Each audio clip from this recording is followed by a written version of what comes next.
Deuxième ville et capitale économique du Tchad, la ville de Moundou connaît un sérieux problème d'électricité ces derniers mois. C'est pourquoi le premier magistrat de la province du Logone occidental, Mohamed Zen El Hadji Yaya, a rencontré le personnel de la Société nationale d'électricité et les représentants de la population pour une solution à ces problèmes. Un calendrier soit établi et chaque quartier saura à quel moment il y a l'électricité, à quel moment il n'y a pas d'électricité. Je crois que ça, il faut qu'on y parvienne.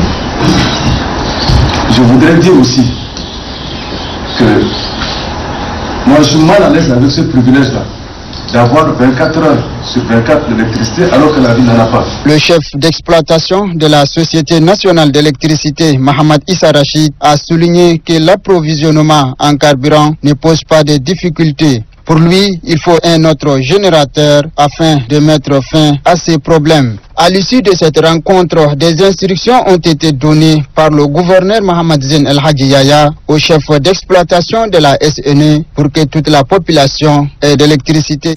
La collaboration, l'entente et l'amour de travail sont les points les plus importants pour la bonne marche d'une administration. Fort de cette raison, le gouverneur de l'Enendi Est, Mbayomde Nadu Djaounadji Alain, rencontre les représentants des organisations gouvernementales et non gouvernementales résidant dans sa circonscription.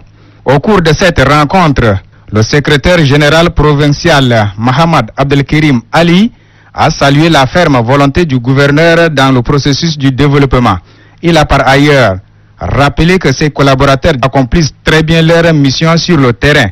Il s'agit pour lui de la gestion des conflits intercommunautaires et des ressources humaines. Selon le gouverneur de la province de l'Enendi Est, Mbayomde Nadu Djaounadji Alain, cette réunion lui a permis de connaître les difficultés et surtout la mission de ces humanitaires dans la localité. Après avoir suivi attentivement toutes les interventions, le premier magistrat de la province a exhorté les représentants des différentes organisations gouvernementales et non gouvernementales à doubler leurs efforts pour l'intérêt général de la population. Dourgoulanga et Toumia, deux localités de la province du Bahr el Ghazal, bénéficient aussi des dons de la Fondation Grand Cœur avec son projet Fopamou.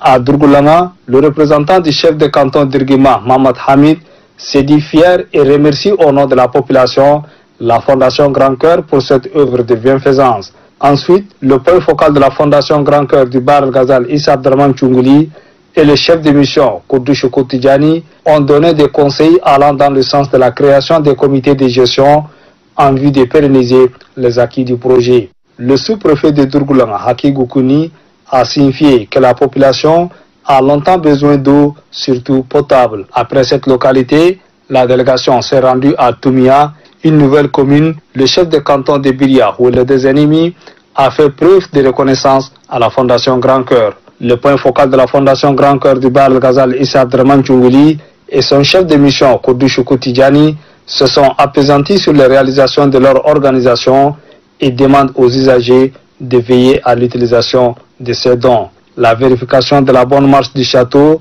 en ouvrant les bornes fontaines, a marqué la fin de la cérémonie à Toumia, tout comme à Dourgoulanga. Le pilote d'appui aux femmes et jeunes filles dans la région du lac Tchad a pour objectif de renforcer le pouvoir économique des femmes et de soulager la souffrance de la population qui a tant besoin d'appui. Après le mot bienvenu du maire deuxième adjoint de la ville de Boune, Mohamed Moustapha Koubou, le coordonnateur Loïdja Adesol, Ali Hassan, a présenté aux acteurs les objectifs, les résultats attendus, les composantes et la méthodologie d'exécution du projet. Le représentant du G5 Sahel, Dr Issed Abakar Ngourou, et le représentant Ouhada, Mohamed Salem, ont appelé à la responsabilité de chaque acteur pour la mise en œuvre effective du dit projet. Le représentant du ministre de l'économie, de la planification, du développement et de la coopération internationale, Aboukoura Hissène, a demandé aux acteurs clés de contribuer au renforcement de la mise en œuvre du projet. Il a appelé les bénéficiaires à s'approprier de ces projets qui entrent dans le cadre de la politique du gouvernement. Dans son discours de lancement, le préfet du département de Mamdi Sadik Mohamed Iga, représentant le gouvernement, a déclaré que ces projets entrent dans la droite ligne de la politique du gouvernement qui a toujours œuvré pour le bien-être de la population tchadienne. Le représentant du gouvernement n'a pas manqué de remercier la Banque arabe pour le développement économique en Afrique, le G5 Sahel, pour leur assistance technique et financière. Le projet pilote qui couvre quelques villages de la province du lac est financé par la Banque arabe pour le développement économique en Afrique à hauteur de 250 millions de francs CFA pour une période de 6 mois. Juge chef-lieu de la province du Ouaddaï est une ville à vocation commerciale. Grâce à la position géographique de cette ville, la population s'adonne aux activités commerciales. Le jeûne du mois saint du Ramadan n'a eu nullement d'impact sur le marché. Par contre, il constitue un moment opportun pour les commerçants. Les vendeuses de légumes rencontrées informent qu'elles font bon marché en ce temps du mois saint du Ramadan. Elle ajoute également qu'elles vendent les produits alimentaires à un prix abordable et à la portée de tout le monde. Les commerçants de sucre et farine, quant à eux, disent que les prix ont légèrement augmenté par rapport à celui du mois dernier. Il affirme que l'inflation de prix ne dépend pas d'eux, mais plutôt des commerçants grossistes qui contrôlent les prix du marché. De leur côté, le boucher précise que le prix de la viande a drastiquement baissé en ces mois saints du Ramadan. En somme, il convient de dire qu'en ces moments, les activités commerciales vont bon train dans la ville d'Abéché et surtout en ces mois du jeûne. Le mois béni de Ramadan à Ati affiche une hausse plus accentuée des prix des produits à la consommation au marché moderne de cette ville. Les prix des produits tels que le mil péninsulaire, le sorgho, le riz, le blé et les haricots par exemple ont grimpé, passant du simple au double voire même au triple. Certains commerçants détaillants que nous avons interrogés attribuent cette augmentation aux grossistes. Les consommateurs, quant à eux, disent ne pas comprendre les raisons de cette flambée fulgurante. D'autres les lient à l'avènement du mois du Ramadan. Les gens ont augmenté les prix parce qu'on est au niveau maintenant de Ramadan. Alors, nous on conseille maintenant à ces commerçants que maintenant c'est pas un moment auquel quelqu'un peut essayer d'en profiter, quoi.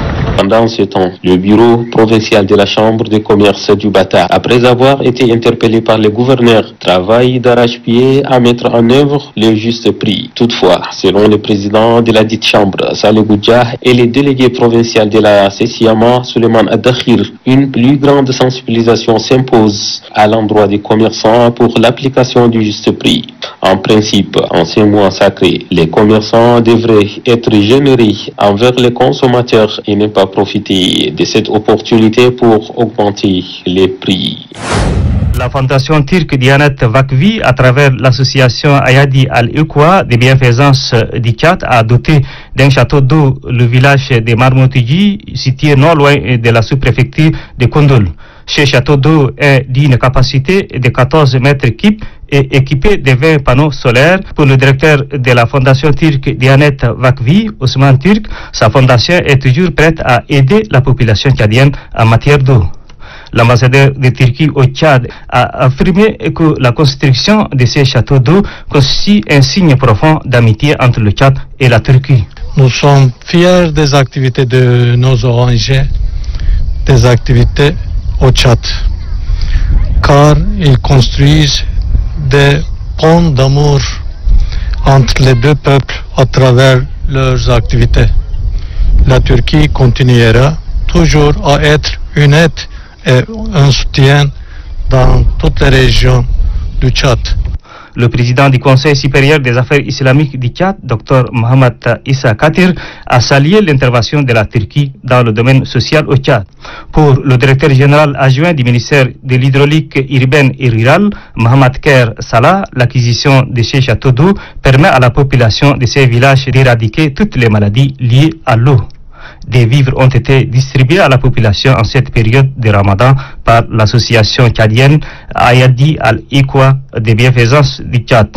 En fait, des plans ont été mis en terre par la délégation pour freiner l'avancée du désert.